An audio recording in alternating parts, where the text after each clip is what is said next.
Hey everybody, JB here, and welcome to another Chips Challenge Let's Play. I hope you all are doing well today. So first things first, as always with these things, I'm going to go over a few housekeeping items, and then we can go ahead and get started with the game. So first things first, I wasn't originally planning on doing this immediately after trading places. But considering the reception that Let's Play has gotten, I figured, why not go ahead and just continue the momentum and see how far this can go. It seems like you all love Chips Challenge, so I figured why not just keep it up, right? This Let's Play is something that I've been meaning to do for a while, but I didn't quite know when to do it. Not to mention that I was kind of nervous about doing it, because it's something that I've never really done before. And that is a Let's Play of a set of levels that I've designed. Like, every single level in the set is something that I've built. I've played through, like, community sets that have had levels that I've built, but, you know, that's in the context of a large community-produced set. I've never actually walked through and commentated on my own stuff exclusively in a Let's Play. And I think for the longest time I was kind of nervous about it because it felt a little self-serving. But considering that it's been, I think, about 7 or 8 years since I designed and released this set, has it really been that long? That is unbelievable to think about. And considering that we are going to be entering a new community set voting period with CCLP5, I thought, why not use this as an opportunity to look back on, you know, a period of my level design career and reflect on what I was doing back then, kind of what my intentions were with these levels, and where I am now in relation to that. I'm also, maybe along the more self-serving currently route, I'm also going to be talking a little bit more about the new level design project that I've been working on. And I'll probably be bringing that up quite a bit because I'll be tying some things to that and hopefully getting some inspiration for that as well. So without further ado, let's go ahead and get started with chip picking. So this set was released around the time that CCLP1 voting was underway. And, ooh, I got the bold time, nice. And as such, I wanted to design a set of tutorial levels for it because we were talking about putting a set of tutorials of some sort in the final product. Most of those levels were designed by Henry Potts. I did manage to get one tutorial level in, which we'll get to here in a little bit, but I made, I think, about 12 that all covered different elements that are in this series, and so you'll be seeing those here. So this first one was just all about chips and going to the exit and opening up the socket, not necessarily in that order. It also shows that there are extra chips outside the level that you cannot get to, so that's there. So yeah, not much to say about this one.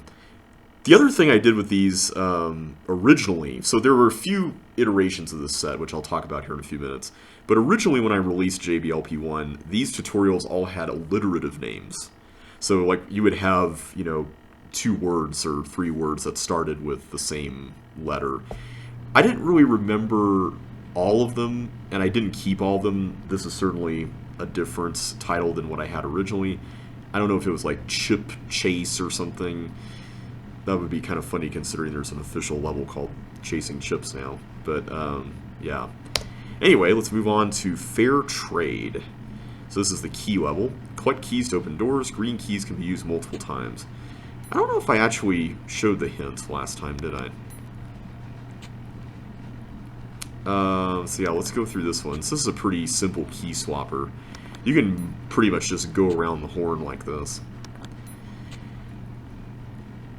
So yeah, my intention with these tutorials was largely to introduce the player to basically every game element, because the original game didn't do that. It often just focused on like the major highlights, and then it left some things like blobs and walkers up to the player to discover on their own. And that's not even getting into like the more gameplay-oriented stuff. That's the other thing about this series, is that there's like a first series of tutorials here that we're going through, and then there's going to be a second one that gets into like more gameplay-related stuff. Alright, we've got hostiles. So this was my attempt at introducing monsters and dirt and gravel to the mix. And this title came courtesy of Tom Patton, or Tom P., who wanted this to be the title of this level. Or, no, the title of Present Company in CCLP1. But I thought Present Company was a more interesting title. Or a more welcoming title, I guess you could say. Monsters can't step on dirt or gravel. Gliders and fireballs turn left and right when blocked. Bombs detonate when hit. Okay, so there's a lot going on here. This also introduces bombs. I kind of wish in hindsight that I didn't introduce so many things at once. Also, is it possible to blow up the bombs in this area? I'm assuming it is. Now I want to see if I can do it. Yeah, you can do it. Just got to do something like that. So now reverse and go that way. My intention with this one was I kind of wanted to build like a large playground of sorts that you could experiment in. I don't know if, like, looking back on it now, if I would do that same thing. Mainly just because this is...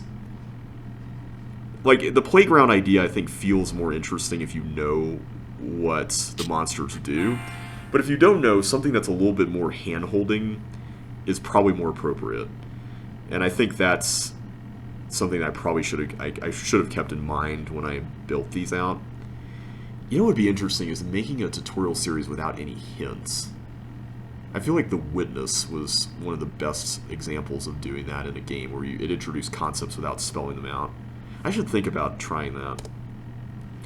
Alright, Fancy Footwear. Oh, this is a title I kept from the original series. So this introduces boots, and I also use this as an opportunity to put keys in as well, so you can not forget that you need to use keys, I guess. So yeah, this is very straightforward. The hint says, various boots help you traverse the elements safely. Watch your step without them. In hindsight, I kind of wish I spelled out what... I thought I had the flippers. I wish I spelled out what did what. I think I avoided that because I didn't know, like, what tile set everyone would be playing with. So I was like, hey, you know, in one tile set it's water boots, and another one it's flippers, right? It made sense at the time, but now that I look back on this, it's kind of like, yeah, maybe it would have been a better idea. So yeah, this set went through quite a few iterations, which I promised I would talk about here. So originally, when I was a kid, I designed a bunch of random levels. I made them in a set called JBLP1. That was a very original title. Reverse the polarity. Was that a reference to Doctor Who? I think that's a reference to Doctor Who, because that's where reverse the polarity of the neutron flow originated, right? Green buttons switch toggle walls, while blue buttons reverse tanks. Alright. Pretty straightforward. So this is basically the Lesson 4 equivalent. But yeah, I designed a bunch of random JB levels growing up, and then I lost all of those eventually, and I figured, partially inspired by Daniel Bouwmeester's set, Daniel B1, I thought, why not make a set of levels that's very similar to the original games, or at the very least it sets out to accomplish that. So that's where a set called John L1 came into play. Gym class. Oh yeah, this one introduces balls and walkers. And it's also shaped like a dumbbell, which I thought was really clever when I made it. Now I look at it and go, yeah, you were being silly. Pink balls bounce on a single axis while walkers bounce randomly. Alright, blow up some bombs. So yeah, John L1 was my attempt at making a CC1-esque set. And I think it got up to like 25 or, no, maybe 37 levels or so. A lot of them I got rid of because they were kind of silly. And a lot of them were kind of rip-offs of Daniel B1 levels. Like, there was one that was a rip-off of basketball called Small Balls. I really wish I hadn't used that title. And I don't know if it's still around somewhere, but it definitely existed at one point. Alright, Block Bonanza. Okay, so we're finally getting introduced to blocks now. It took 7 levels, but I think my rationale was that blocks were more complex as game elements, and I figured introducing the rest of the stuff first would have been good. Blocks can be used to bridge water and detonate bombs. Sometimes items and hazards can be hidden under them. So yeah, from John L1, I then later transitioned that set into JL1, which was named after, inspired by James Anderson's set JA1. And that eventually got up to 101 levels. It was originally 100, and I added one more right before CCLP3 voting started in 2009.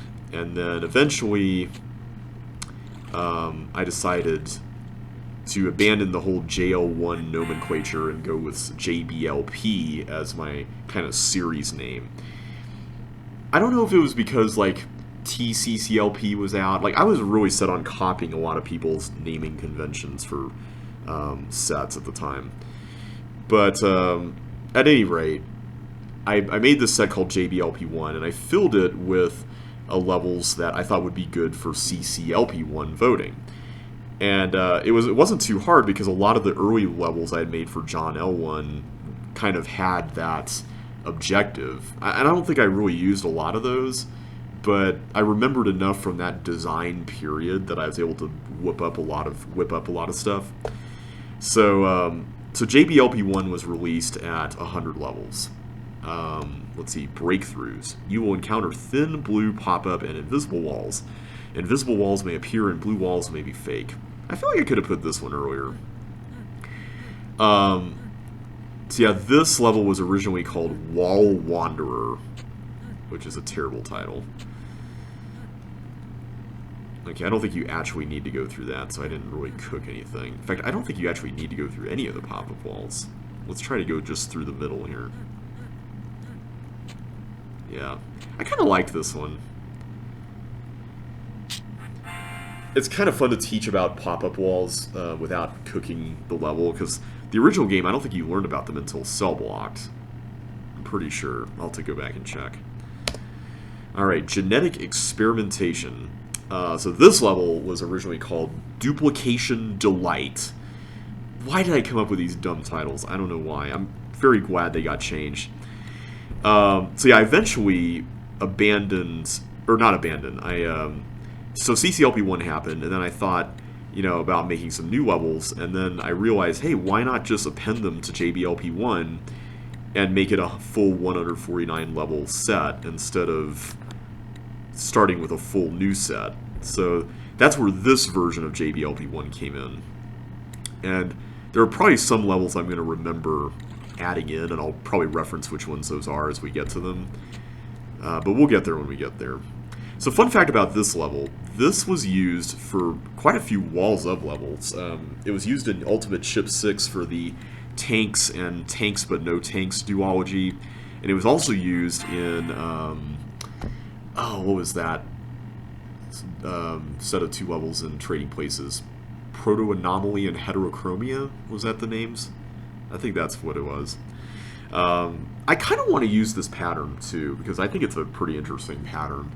But I'll see. I don't know when I'll get to it. I guess that's a good segue as any to talk about my new project that I've been working on. And this has been a really interesting experience so far. Alright, this is Creepy Crawlies. We're going to get introduced to more monsters here. Bugs follow the left wall, while Paramecia follow the right wall. Okay. So this is pretty simple. We just got to lead the bug there to the bomb.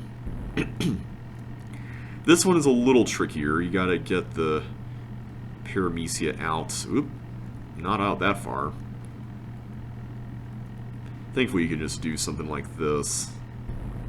I don't know why I was so intent on switching stuff. And then this last room is just kind of a fun way to look at the bug going in circles and stuff. So yeah, other than JBLP1 and Walls of CCLP1 that I released in 2018, and then now JBLP2 that I'm working on now, I haven't really worked on any other, or had any other sets come out in the current era. But I'm about to have one come out at some point, hopefully in the next few years. I don't know when, especially with all the CCLP5 stuff we've got going on. But I'm happy to announce that I'm working on a collaborative set with Josh Lee and Vortex 178, or VT as they go by. And this is going to be a set that is a CC1 version of Walls of CC1. So there's already been a Walls of CC1 that's a CC2 set that Joshua Bone made by himself. But this is going to be all CC1 stuff. And I am very excited about this set. Like, you just don't know. It's been something that has got me really jazzed and hyped up. Swept Away. Let's talk about this real quick. The Thief's Tile steals your footgear. Teleporters transports you to the next one, bottom to top, right to left. I think I used two different definitions of reverse reading order here. I went from bottom to top, right to left, and then I think there's a later level that mentions right to left, bottom to top for, what was it? Like a trap connection thing or something. Anyway, this is the one tutorial I got in CCLP1, and it's the one that teaches about thieves and teleports. And it was kind of largely inspired by that level, Thieves and Teleports, that Joshua Bone made from CCLP3. It's nothing particularly fancy, but I like the way it feels. I think it's a pretty cool level. So yeah, Walls of CC1, this is a really interesting project. I had been thinking about what it would be like to work on like a collaborative set with somebody, but I didn't really want to commit to something like that. And then I played Trading Places, and I saw how good that was, and I'm like, I would love to do something like that. So Josh had actually already started working on this with VT, I think around the beginning or middle of December. And I had already wanted to do some Walls of CC1 stuff before that point, so I was coming up with ideas. And then, you know, I figured I would just go ahead and build one level. Let's see, Teeth attempt to follow you, blobs move randomly at half your speed. I don't know why I put Teeth and blobs together, other than maybe they both move at half of Chip's speed, I guess. Maybe that was the rationale for it. But this one kind of has a cool shape with this cross thing in the middle.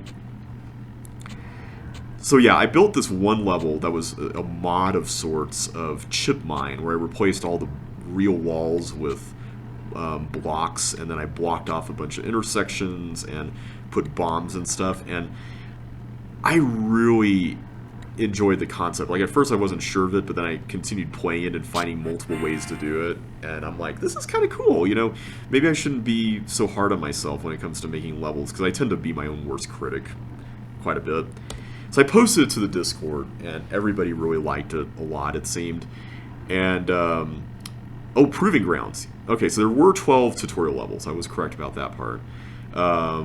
So this is kind of the review level, the nuts and bolts, if you will. This one I know I made after after the original 100 version set was released. This was one of the extra levels. Time to put your knowledge to the test. And yeah, this one also was kind of a ripoff of the CC2 lesson level where you get to review everything, or the 2 lesson levels where you get to do that. Because at the time I made this, I didn't really think CC2 was ever going to come out, so I thought, why not make a CC1 version of that? And that's kind of where this came from. Anyway, I've already talked about this level in the past, so, and during the CCLP4 Let's Play, so I can go on and talk about Walls of CC1. So yeah, I guess for lack of a better way of putting it, I was kind of wondering if either, you know, I would have a competing set with Josh and VT's set, or if I would work with them eventually and Josh would, you know, think, oh, why not have like a third person on the project? And so the latter of those actually happened. Josh messaged me later that day. It was December 23rd. And he said, hey, you know, I saw your level. Do you want to join in and contribute that to our pack? And you could design, you know, a nice chunk of levels. And I was like, yeah, that would be cool. You know, there was a part of me that was secretly hoping that I could be a part of it.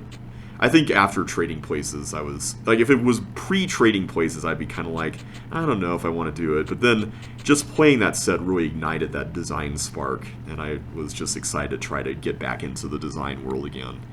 So that first day, I designed 2 more levels, And it's been about a week and 3 days, so a week and a half. I've designed 15 levels so far at the time of this recording.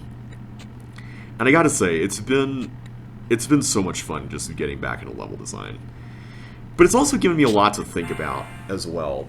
And a lot of that, I think, has to do with just the nature of collaboration and evaluating each other's levels in the context of building a set together. Because that's not really something that you do when you're designing by yourself. Oh, MultiPurpose Tool. I like this one. So this was my attempt at making like a more advanced block tutorial where you got to do cool things with blocks.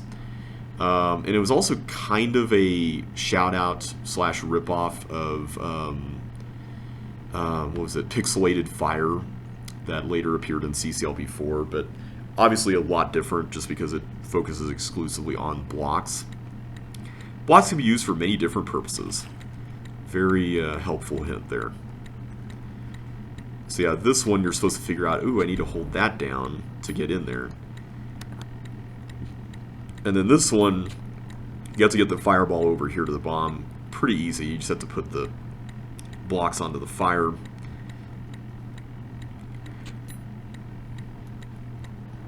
And then you have to use the block to bridge, which I think is kind of cool.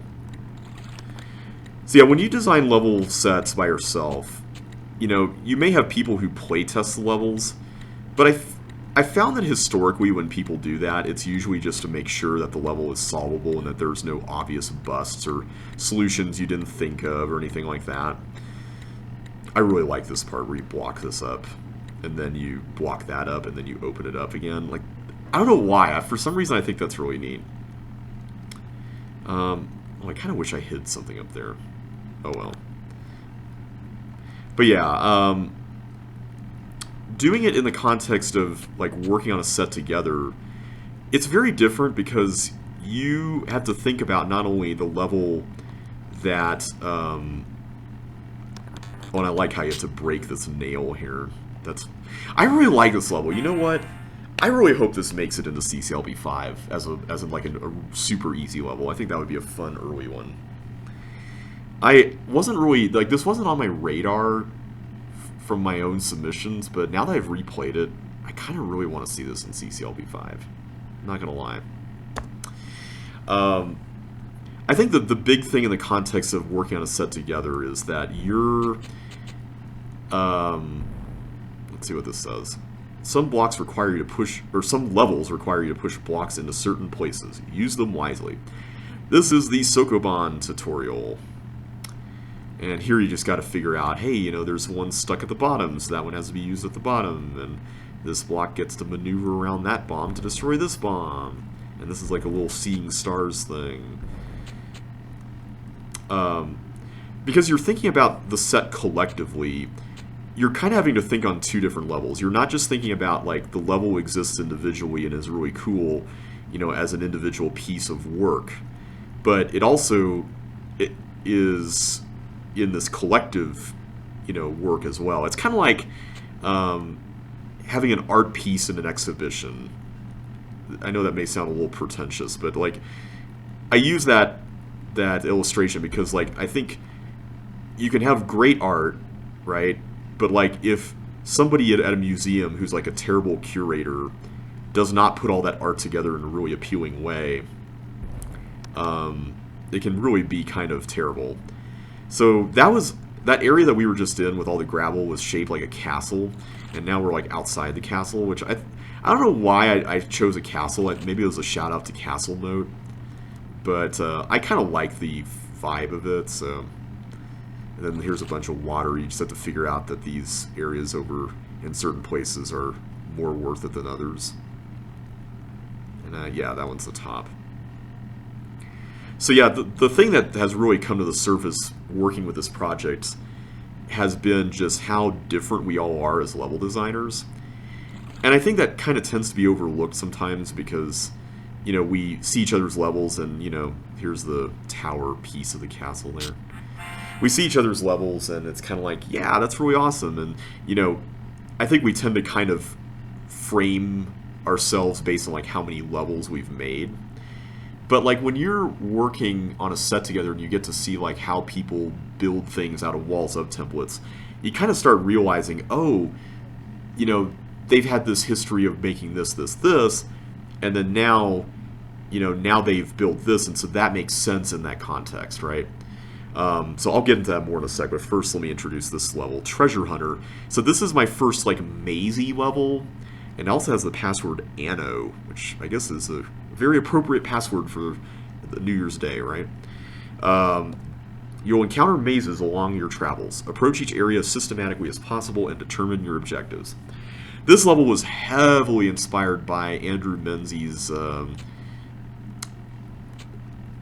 mostly simple maze and a slightly more complicated maze. And it was also added in as one of the extra levels, I believe. So yeah, when it comes to level design, it's interesting. I feel like we're all very different. And I feel like in some ways, on some dimensions, Josh is the most different of all of us. And that may come as a shock to both Josh and VT that I'm saying that, but I'm going to explain why. Why did I not put a southeast thin wall here? That would have been cool. I'll explain why here. So, Josh is the designer, I think, out of the three of us that has had the most, like, prolific experience designing levels consistently. Like, I've been all over the place. Like, I just kind of spelled out most of my level design history in the first few minutes of this Let's Play.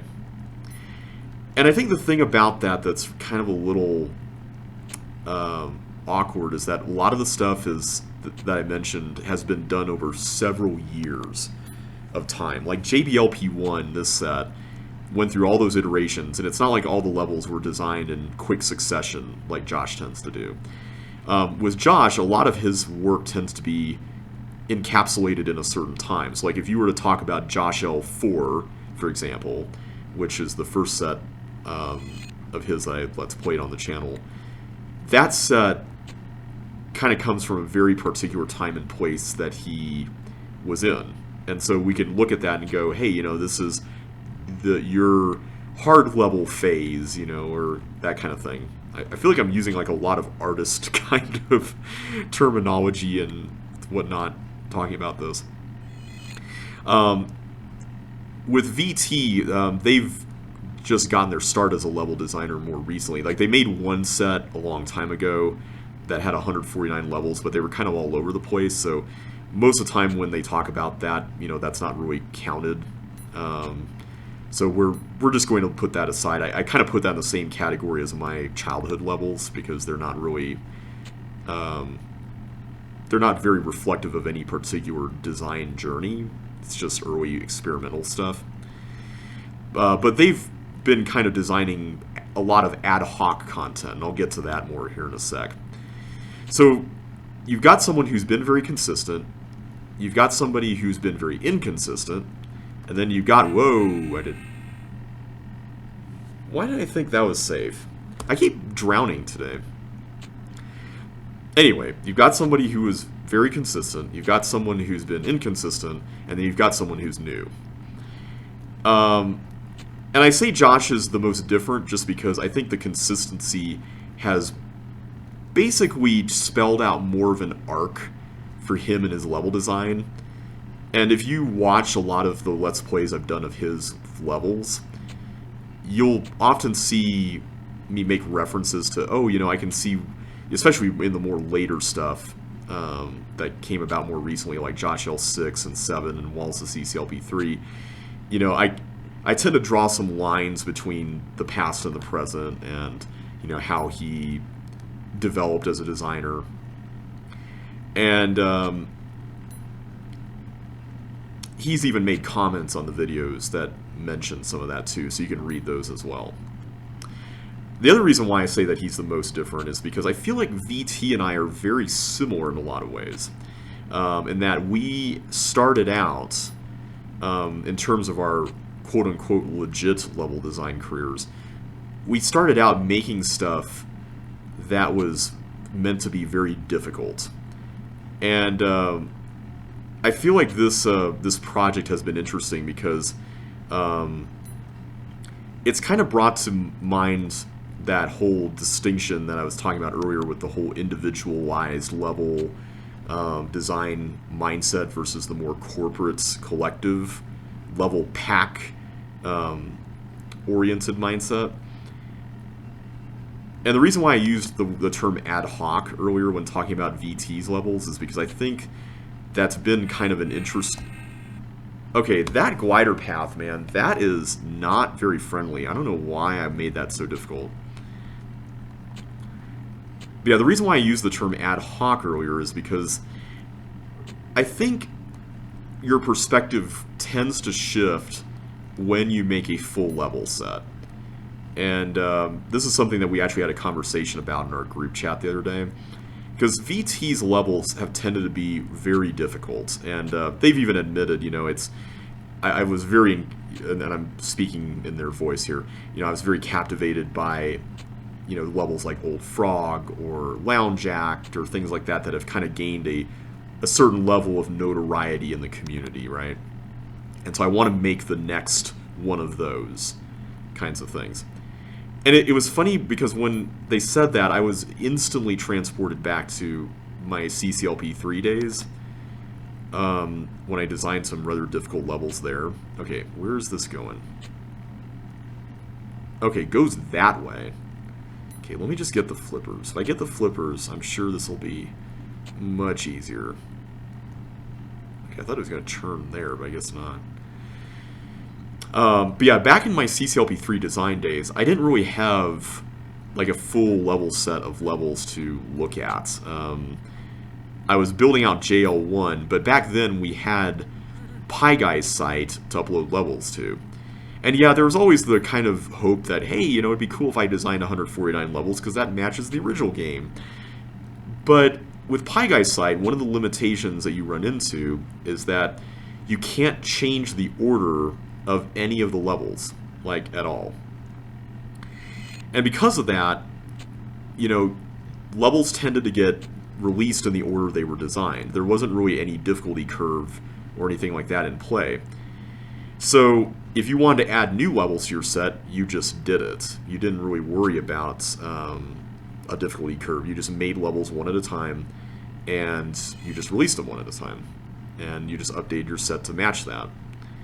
So that was kind of where I was with... why did I think I had fire boots there? Oh my gosh. Okay, this level, man. It may be that I'm talking about some kind of involved stuff here. Maybe that's the reason. But I do want to get this out there because I think this is an important piece of why I decided to do this Let's Play now as well. So I'm going to tie it back to this at the very end here.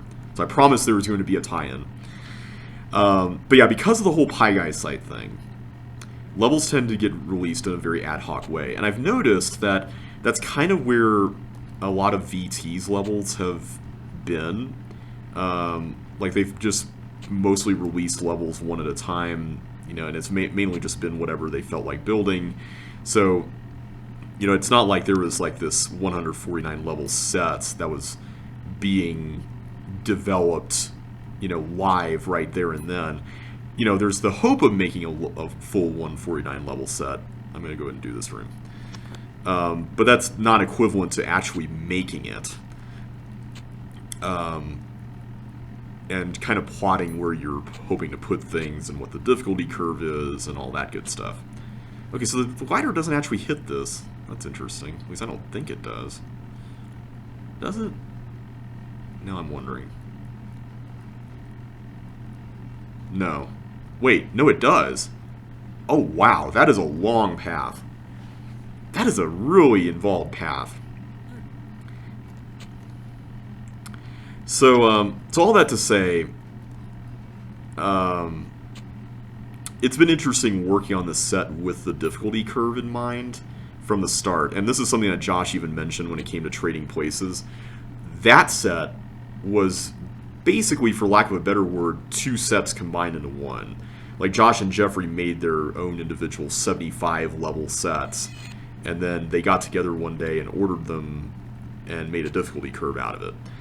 Which is certainly totally feasible. I mean, they managed to pull it off and made a really good set in the process. But I think what's interesting is the idea of, like, what if we made the level set with the difficulty curve in mind from the very start? And that's what we're trying to solve for here. Is, you know, we've got a spreadsheet going with all the levels and what walls they use, and, you know, what they might fit into in terms of placement in the set and whatnot. So I'm really excited about just that element of it all, just the planning part, because it kind of informs your design a little bit more. So I'm really excited about that. And I think it's a good opportunity to work alongside two other designers who are very different and help develop each other, you know, help keep each other accountable as well. Because VT has even admitted, you know, I'm a newbie, and, you know, I think this will be a good learning experience for me and whatnot. And I'm really hoping that by the time we're done with this, I'm really hoping that we have, like, levels across the board in terms of difficulty. Like, I would love to have all three of us have easy, medium, hard, you know, whatever in between levels. Like, I want us to just fill up the set. I also kind of want us to use templates from all over the set as well. So I'm personally aiming to use 3 per decade at minimum, and then I guess that would leave 4. Would that leave 4 more for some extras in there? We're currently planning on doing like 49. Yeah, so it would be 49 levels a piece, and then we do 2 collab levels. I think Thanks To will be 1, and then 1 other one. So I'm hoping to spread out the levels I use in terms of difficulty, and also the wall templates. Right now, I think my concern about the difficulty part is I don't want, like, any one person to dominate any particular area of the set. Because, like, right now, I feel like I've designed a lot of medium difficulty levels, and VT has designed a lot of hard levels, and Josh has designed a lot of easy levels, and it's, well, he's done medium stuff too.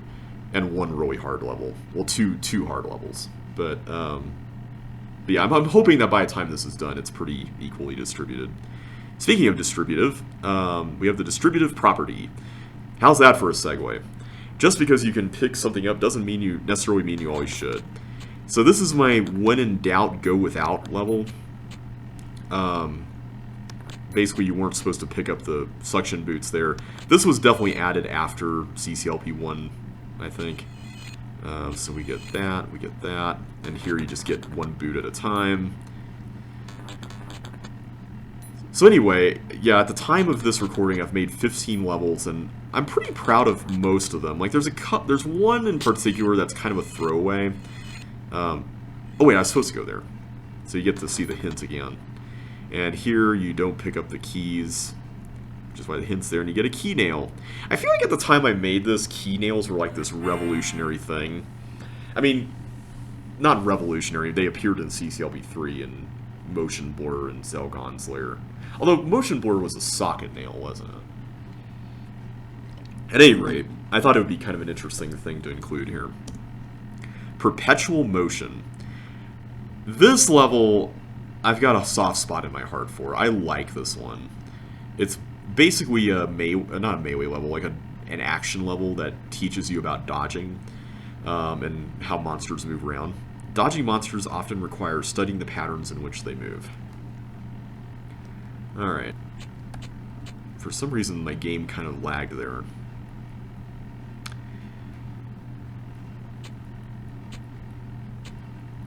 See, I'm kind of hoping also that by playing this set, I like this room a lot with the ball and the fireball. By playing this set, I can get some inspiration for making easy levels, because I definitely have a tendency, and I've mentioned this to VT about their levels as well, but I'm guilty of it just as much as anybody. I definitely have a tendency to make levels harder than they need to be. And we recently had a discussion in the Discord about how even if something is meant to be easy, you include one hard thing, and now the difficulty gets elevated, you know, over everything else that's there, because that's the hardest concept, right? Night and Day. Blocking teleports allows you to skip to the next one in reverse reading order. Right to left, bottom to top. Okay, this is where I mentioned reverse reading order. the other way around. So that's one of those is wrong.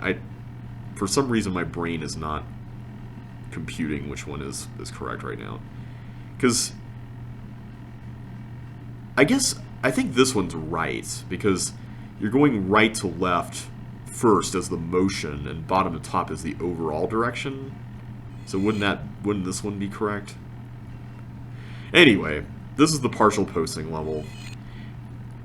I feel like this might have been a little too complicated for a tutorial, but I like what it does. I kind of want to make a partial posting level now.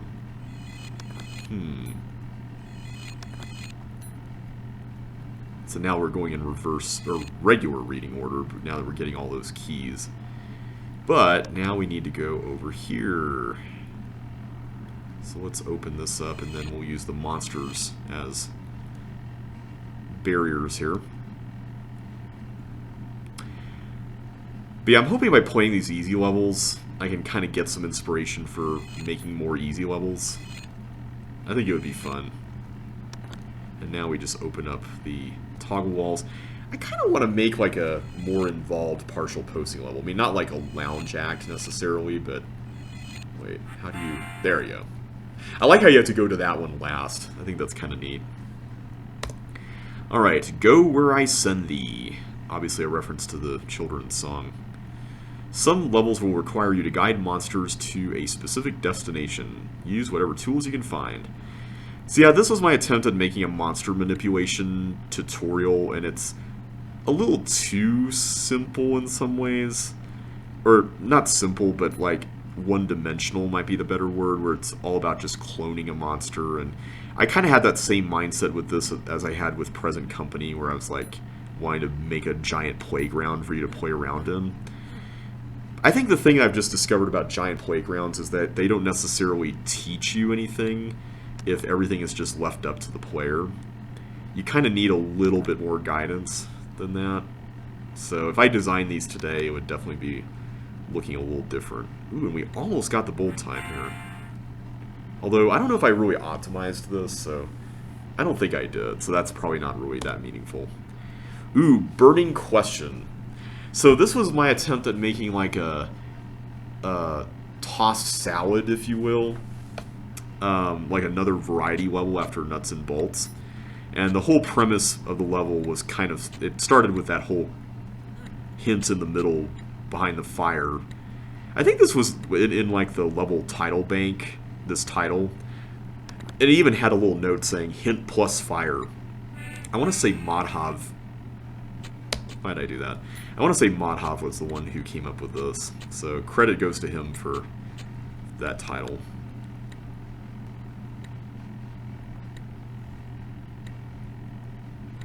Alright, let's go over here instead and not die. Not dying is generally a good thing. Okay, oh! Pfft.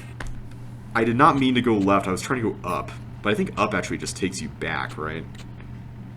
Man, I am doing badly on these simpler levels. This is what I meant to do. I had to go left there. Actually, I should have saved that for here.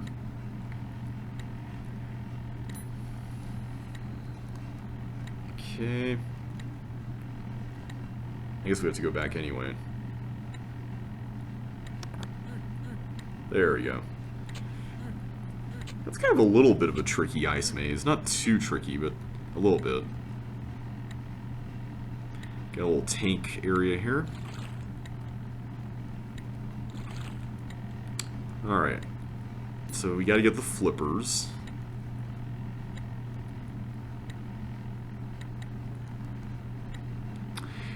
So yeah, the other thing that's kind of been interesting about this whole Walls of CCLP1 thing has been that the set overall, like the process of building the levels and working in the confines of CC1 level patterns and whatnot, it's been very humbling. And that's mainly just because I feel like when it came to like the stuff I built before for Walls of CC LP1 and whatnot, I kind of had a little bit more leeway and variety. If electricity comes from electrons, does morality come from morons? Electricity doesn't actually come from electrons, but for some reason, I read that in some joke book somewhere, and I thought that was really funny. But yeah, Trevor Hedges in his Let's Play of this definitely called out the fact that electricity doesn't actually come from electrons. Anyway, under new management. I don't know what I was thinking with this one. This is basically kind of a throwaway level where like you have a bunch of fireballs that are all going around, and then eventually there's like a glider that flips all those tanks, and then the toggles also switch, and then those gliders get released and they replace the fireballs. And yeah, there we go. Now the switch happened. So now the gliders come in. Some of them even collide with each other, which is not the ideal way that's supposed to work, but I didn't really have that much polish when it came to building these out. There's even stuff going on the edge. I think this was kind of my attempt at making a nice day kind of level. I'm pretty sure you only need one of these. Yeah, there we go. Under new management is done. Forward Thinker. Ooh, this is the first double maze kind of level in the set, where you have to find chips in the fire and also using suction boots, which we'll get in a second. So yeah, the patterns of walls of CC1 are very distinct. A lot of them are either very open or very narrow, and they definitely feel that way when you're building the levels out. Some of them even combine the two, like All Full is a good example of that. I don't think you can actually get any of these, can you? Yeah. Alright, let's just get the suction boots. Now we have another maze. Yay. I like this level. It's not mind-blowing or anything, but it's pretty fun. And I think that's the other thing, too, is that's actually an interesting segue. With Walls of CCLP1, because I had a wider variety of templates to work from, I could think of an idea and be like, ooh, this template would be the most appropriate place for that. And granted, there's quite a few templates in Walls of CC1 that you could do something like that with. But I feel like a lot of the levels there tend to err more on the side of necessity is the mother of invention. If I had to come up with a phrase to describe what the process has been like. Ooh, Button Brigade.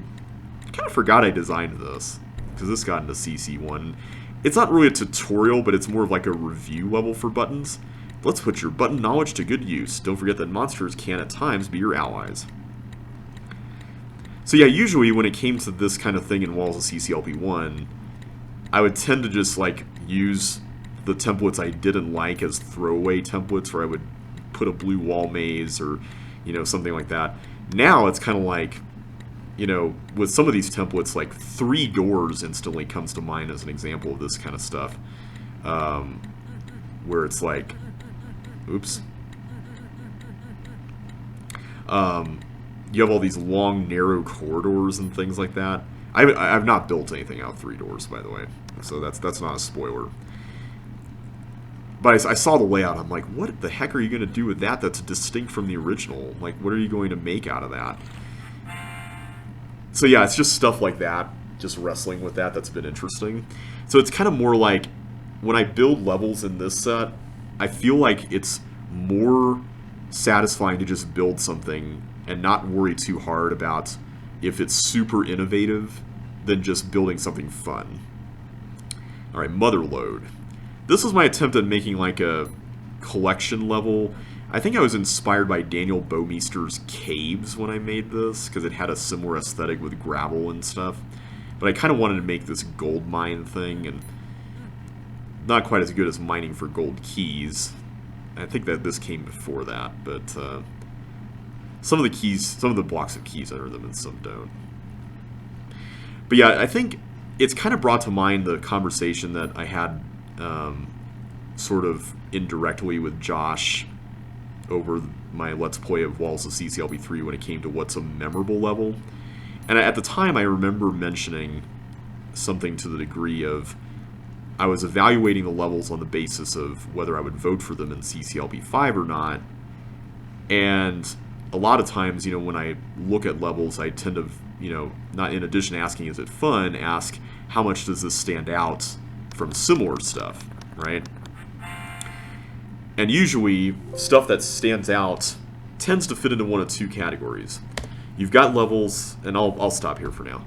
You've got levels that have like really innovative ideas, then you've got other levels that have really good presentation.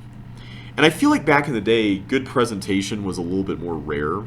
So like back in CCLB3, I often took a lot of other designers' ideas and kind of refined them a little bit or combined them with some of my own ideas. And with that, I was able to, make a lot of levels that got into CCLP3. I mean, obstacle course comes to mind. I had a level there where there was like this bug going along toggle walls and tanks that were moving and stuff to get to a destination. And that concept was seen in I think it was a David Pinkston level, but I thought, hey, why not make my own version of that, but kind of spruce it up and make it look really cool. Nowadays, levels that look cool are kind of all over the place now. Like, you can find them pretty much anywhere. So the question to ask is, like, what is the gameplay like? Is it really fun? Does it leave the player feeling satisfied and all that? Because you can have innovation, and that comes along, every so often. But if the gameplay and the fun isn't there, then, you're left with a level that's lacking in a lot of ways. But I think what I've been learning with just making these levels is just, you don't necessarily need an innovation every level. And this is something that I've been kind of walking through with VT as well, because we're both in that camp of I want my levels to be memorable and to stand out. And, for me, that's often idea-based. For them, that's often, like difficulty-based, or, if I put in as much idea stuff in my level as possible, hopefully it will stand out. And I kind of had to take a step back and go, maybe building a good, solid level is perfectly fine, And if the level is good, it can stand on its own and stand in the context of the overall set, I'm not proud of every single level I've made in this set so far, but I can at least say that I've had fun doing it, and that the levels, so far at least, have been, pretty good. And I'm sure I'm being my own worst critic again, but it's been nice to kind of take a step back and not have to pressure myself into making something super innovative just to stand out. Sometimes making a good level in a set and making sure that it works in the context of that set is good enough, and it makes the set stronger as a result. Alright everybody, I'm going to go ahead and stop there for now. Next time we're going to take on Frozen Apple, so I will see you in the next video.